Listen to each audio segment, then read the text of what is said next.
begin. That's right, 5C, kinematics.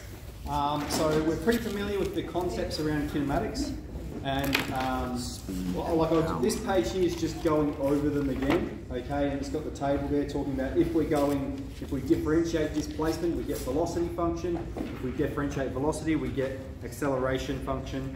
And so then if we integrate, we're going back the other way. So we're going to look at some integration processes this time. We've got the table there that summarises it all again, as well as the difference between distance and displacement. Okay, so displacement is how far are you from the origin, whereas distance is how far you've travelled in total. And then speed. What is speed? It's just the magnitude of velocity. It just means how fast you're going, whereas velocity considers direction. So here I have a velocity time graph, so we can turn it over and we can get into it. 5C.1. So 5C is broken up into three parts. We will do 5C1 and 2 today, and we'll do 2 and 3 tomorrow. So that's probably how we'll go. I suspect you'll find 5C1 and 5C2 pretty quick, pretty easy, and then 5C3 does get a bit more challenging. So this is the statement that we learned in 5C1, is that the area under a velocity time graph is going to be the total distance travelled, okay? So, so think about this, right? What we have is, on the y-axis we've got velocity, and on the x-axis we've got time. Now, area under a velocity curve is going to give you distance travelled, okay? So we're going to break this up into a number of shapes, and we're going to find the total distance travelled over the interval from 0 to 13. Are we told it? We're just given a velocity time graph. Okay, so part A says find the total distance travelled. So that means we're just going to find the area of all of these shapes. So I'm just going to go through and label them A, B, C, D, E. This is a good way for you to communicate your maths. Okay, you'll often see me writing in the test, communicate. That's good feedback for you, which suggests that you haven't quite communicated it clearly. You might generate the right solution, but there is opportunity there to be penalised on performance standards. Okay, so this is how we're going to communicate. We're going to say that the total area under the curve is going to be, well, the area of A is a triangle, and the area of a triangle is 0.5 times the base times the height. The base is 2, and the height is 4. Okay, and so that's going to simplify to 4. The area of B is a rectangle, and it has a width of 4. Okay, we're going from 2 to 6. That distance is 4 units, 4 seconds. And then on the y-axis, we're going from 0 to 4 seconds. The area of B is 4 times 4, which is 16. And so what does, this is a velocity time graph. And so, you know, if you've been doing a bit of physics, you've seen these relentlessly for a long time now. Right, so the object has no velocity, okay, and then what's happening here is it's accelerating until it has a velocity of 4 meters per second.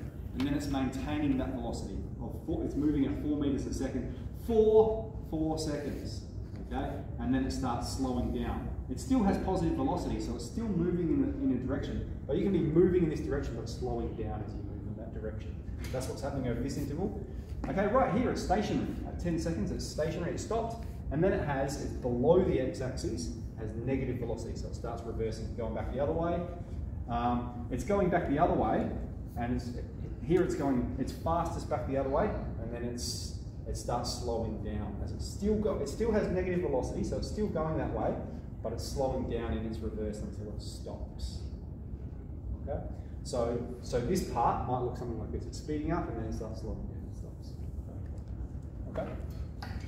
C. Let's find the area of C. We have a width at the bottom, again, from 6 to 10, that's 4, and a height of 4, and it's a triangle, so it's 0.5 times 4 times 4. That's an area of 8. D is also a triangle, width of 2, height of 2, and E is also a triangle with a width of 1 and a height of 2. And we'll add all that together, we'll have 28, 31. 31 units squared under the curve, which means the total distance travelled, okay, Now, our velocity is in terms of meters per second, and our time is in terms of seconds, isn't it? So our total different distance traveled, because our units are meters per second, to answer part A, total distance is 31 meters. Okay. Part B. Find the total displacement. Okay. So displacement means how far is it from the point of origin. Okay. So we're going to assume for the sake of argument, it begins at the point of origin. This is where it starts. Okay. And what will happen is it's moving in this direction. Okay. It speeds up, slows down, stops, and then comes back this way. We're saying how far is it from where it finishes to where it begins. If you were to draw a motion diagram of this, okay, it's going to look like this. It's going that way. Here it stops. It comes back the other way. And here it stops. Okay. So this is where it begins. That's this point here. It's moving to the right. Okay. We know it's moving to the right because it has positive velocity. It's above the x-axis. Here it stops. Okay. That's where it's stationary. This velocity is on the y-axis. Can I grab some water? Yeah. It has a velocity of 0. Okay. So it's not moving. It's stationary. And then down here over this interval, between 10 and 13, it has a negative velocity, which means it's moving back the other way until it stops again here. Okay, so that means our total displacement is going to be this distance here. So it's going to be the distance it moves to the right, take away the distance it moves to the left. Well, in our sum we performed here, these intervals, A, B, C, are all positive velocity. So that's going to be the total distance that it moves to the right, okay? So in answer to B, it's moved 28 units right, and then it's moved back to the left. These are the distances it's moved to the left, isn't it? Okay. Over the intervals D and E, it has negative velocity, so it's moving to the left, and so it's moving 3 units left. Okay, so if you move 28 units to the right and then 3 units left, the final displacement is 25 meters. 25 meters from the point of origin. Any questions about that?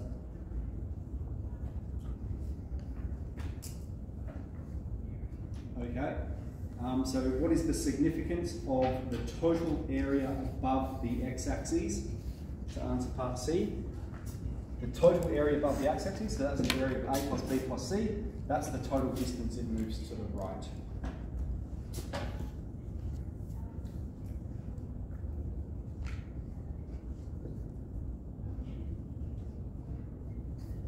Okay, the significance of all the area below the x-axis, total distance travelled left.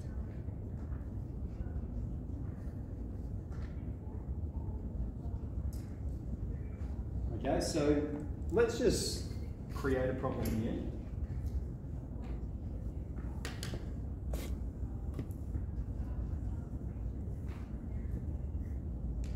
Okay, let's say this is a velocity time graph. If we're, we can just come up with some intervals, 0, A, B, C.